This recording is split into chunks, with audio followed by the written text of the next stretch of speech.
Hey, I have a question. How are we, affording life right now? I have come to the realization that they just not paying nobody. Yo, what's up, decision makers? It's no surprise that inflation has been kicking people in the so it should be no surprise that a lot of people have something to say about it.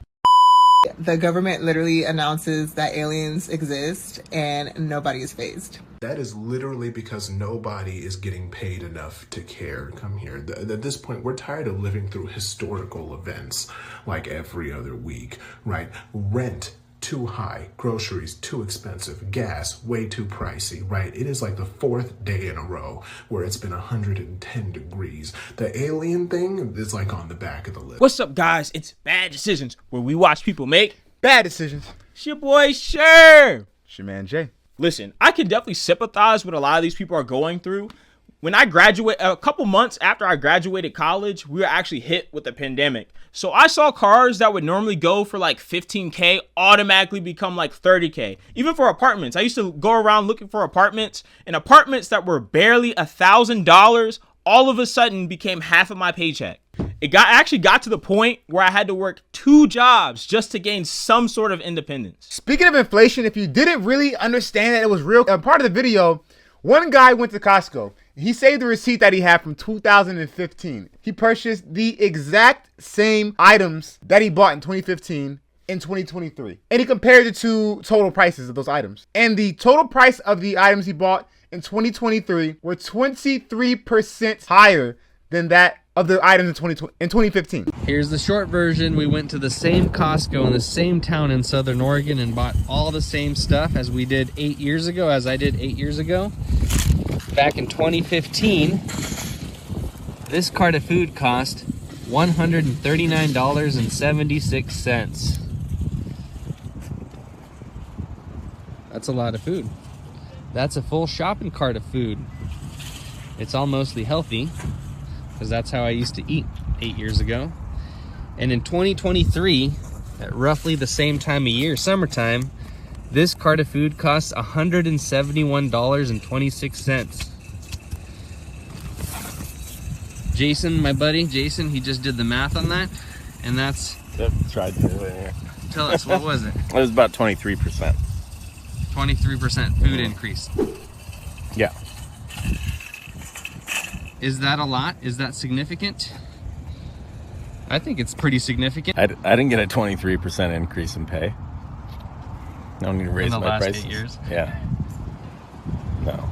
In 8 years, that's a 23% increase. Crazy. I think it's safe to say that the typical American plan is dead. You know, the one they taught you in 4th grade, where you go to school, you get married, you get a car, you have 2 kids, and you all live happily ever after, all on 1 or 2 incomes. In fact, when you actually look at America's society today, I don't think any of that is happening in any large amounts today. Because think about it, look, young people are barely getting in relationships now. A car is at least $30K.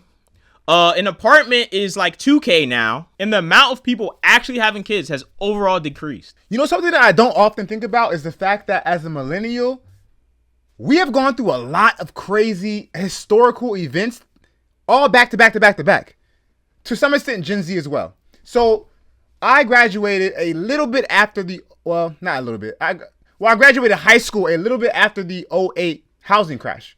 And so I kind of experienced that, but to be honest, I kind of benefited from it because I got to buy real estate a little bit cheaper when it was at close to the bottom back in like 2011, 2012. But aside from that little bit of luck I had, most people were not that lucky, and we've had to experience those crazy major historical events happen. Hi, I'm a disillusioned millennial who grew up believing in the American dream only to have it stolen from me by inflation. I thought I would have a house at this stage of my life.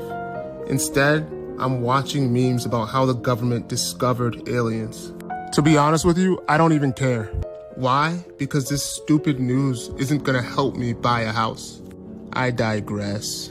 After sitting camera off through a bunch of meetings at work, I decided to take a quick Target break to make myself feel better.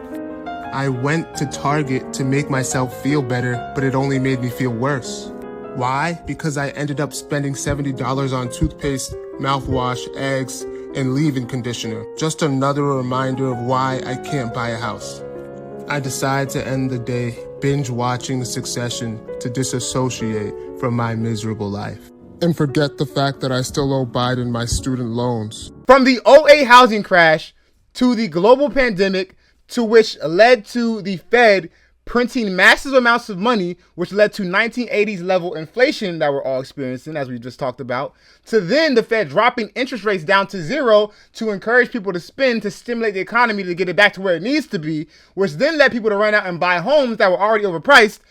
It's all a crazy cycle. I mean, the time of having unskilled labor, I think, is dead, especially since AI is coming. But here's the positive about the situation. Before the internet, it was really hard to jump different fields because what you have to do, you had to go to the library, you had to know someone, you had to go to school for it. But now with the internet, it makes it a lot more easier to jump fields. So, I mean, that's one thing that's positive that we have going on. It's something else that I've observed just from some of the people who have come from foreign places, like some of the immigrants who have come here. One thing that has really worked for them is staying together. For example, I think the American lifestyle of mom, dad, brother, sister, and then brother and sister get older, what happens? They turn 18, they get their own car, they get their own house. I think that's dead. I think that's not even going to be possible to do in the next 5 years. I think what most likely is going to happen is that those people, instead of brother and sister buying their own house, I think they'll just buy a bigger house and live with mom and dad. Possible. I am so tired of feeling helpless as a parent. Yes, my kids are grown adults. My oldest is 28, my youngest is 25. And I thought by teaching them what I learned, which is you work hard, you get a good job, you're going to get the things in life that you need, right? Worked for me, why wouldn't it work for them? Because it doesn't. Because the world has changed, all right? And now I feel like I see them struggling. And before my generation comes at me, yes, I understand struggling is a part of life. We all struggled. But there's a difference between struggling and drowning. All right? So we struggled and it was tough. But you know what? We made it. We knew there was a light at the end of the tunnel with our struggle. It seems like kids today, no matter how much they struggle, they just get further and further down the water into the drowning point. All right? When I was their age, I was making less than $10 an hour. And I can afford to live on my own. Now you have to be making six-figure salary to get a decent, tiny little place to live. So what the fuck is going on and how do we help them as parents? I told my son, all you have to do is work hard, go to college or join the military like I did. He went to college, got his degree, got a full-time job. He moved back in with me right when he graduated from college because he said, hey, Mom, as soon as I get a job, which was within 2 weeks of him getting out of college, maybe take me 2 months and I'll save up enough money for me to move out. Okay, cool. It's been 10 months. He has saved almost every dime and still can't afford to live. Why are one-bedroom studio apartments almost $2,000 a month? Why? Like, I just don't get it. So I don't even think that there's even classes anymore. There used to be, upper class, middle class, lower class. It's literally turning into the ultra wealthy and then everybody else is just poor. Like, that's what is happening. And then I told him, hey, when you turn 25, at least your car insurance will go down. Hell no, he turned 25 and his car insurance went up $150. I tell him, if you need health insurance, get a good job. He has health insurance. He has had a medical emergency this week. Had to go to emergency room twice. He had to go to the emergency room because he couldn't get anybody to see him with the health insurance that he had. Right? So he had to go to an emergency room. Now he's out money for that too. It seems like you can never get ahead. And then my daughter, I told her all you have to do because she wanted to buy her own house. My daughter worked 6 days a week, 12 hours a day to save up enough for this down payment. Finally got this house. She's paying double what I'm paying for my mortgage, but her loan was the same amount.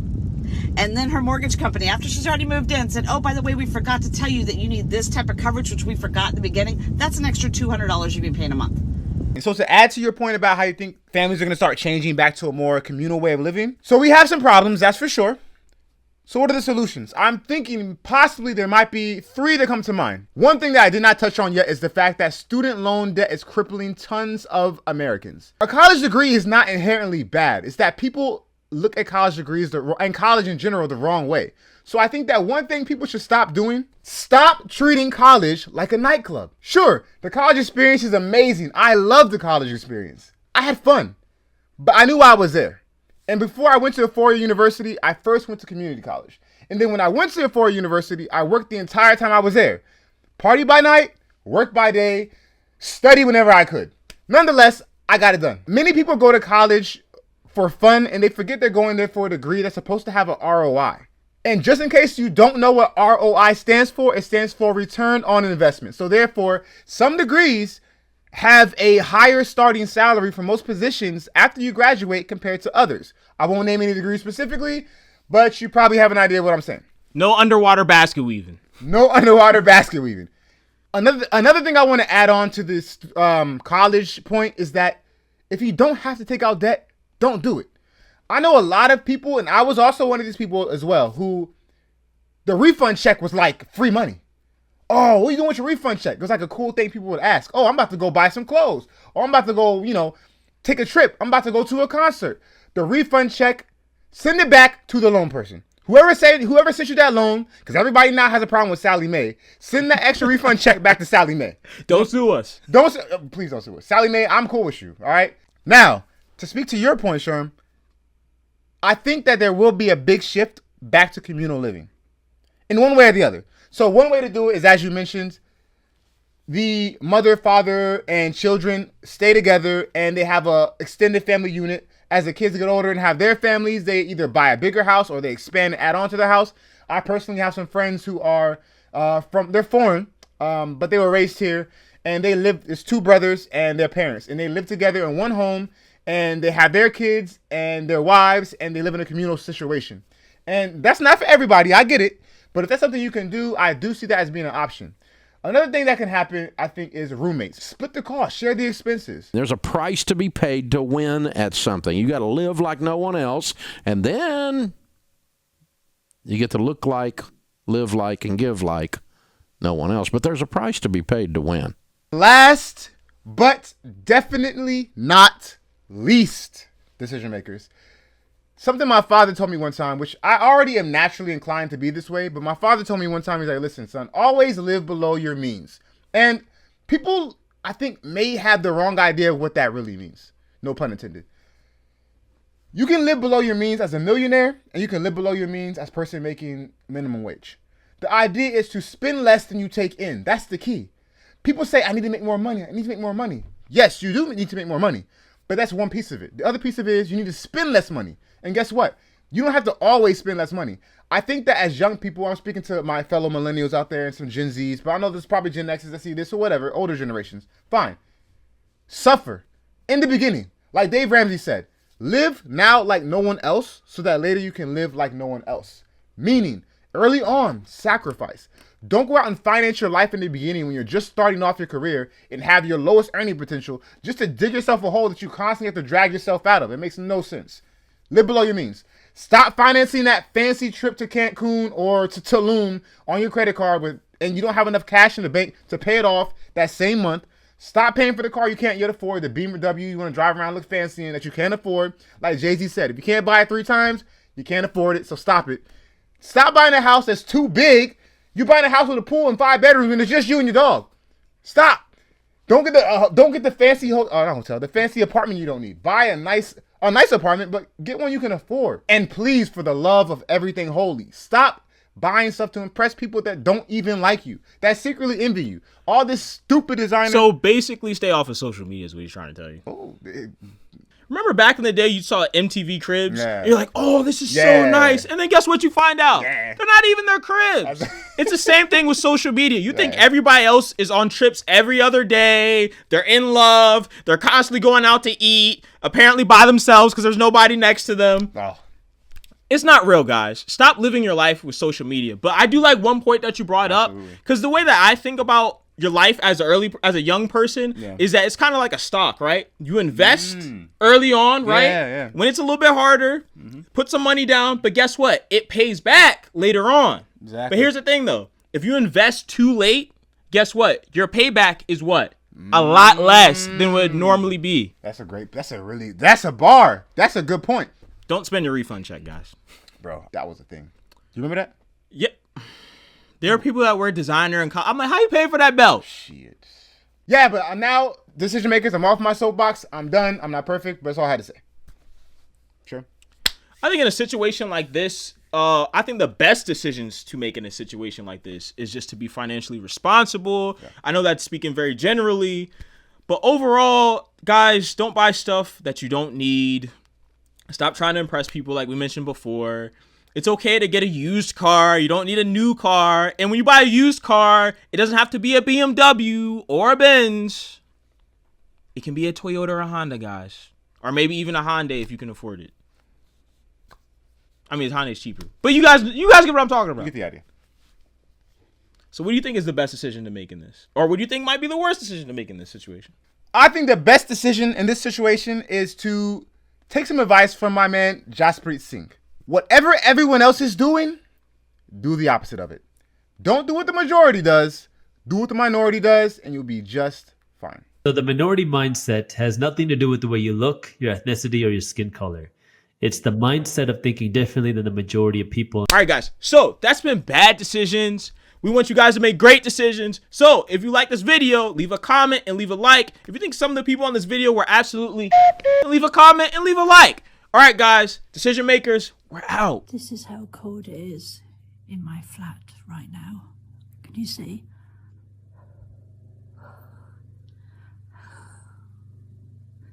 I can actually see my breath. It's gonna be a long one.